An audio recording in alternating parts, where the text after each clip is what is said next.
وما لیا، اس کا آغاز ان لفظوں سے ہوتا ہے وما لی لا اعبد الذی فطرنی والیہ ترجعون، اور اختتام ان لفظوں سے ہوا ثم انکم یوم القیامۃ عند ربکم تختصمون۔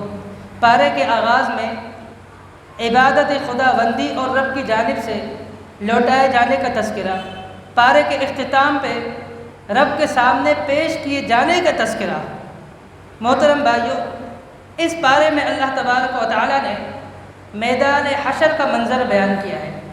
ابھی آپ نے سورہ یاسین سنا ہے تراویح میں، تو سورہ یاسین میں اللہ تبارک و تعالیٰ نے میدان حشر کا منظر بیان کیا۔ اللہ تبارک و تعالیٰ نے فرمایا کرنا میں پھونکا جائے گا، قرن کہتے ہیں سینگ کو، فرمایا اس میں پھونکا جائے گا، سور میں پھونکا جائے گا۔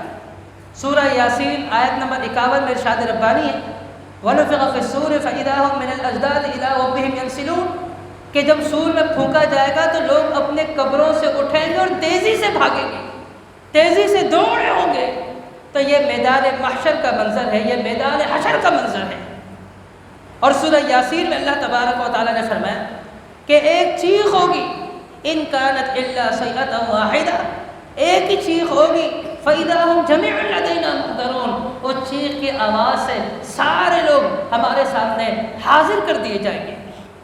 اللہ تبارک و تعالیٰ نے سورہ یاسین میں فرمایا کہ لوگ قبروں سے اٹھائے جائیں گے، فرمایا قالوا یا ویلنا من بعثنا من مرقدنا هذا ما وعد الرحمن، کہ جب وہ قبروں سے اٹھیں گے تو وہ کہیں گے ہائے ہماری بدبختی، کس نے ہمیں ہمارے آرام گاہوں سے اٹھایا۔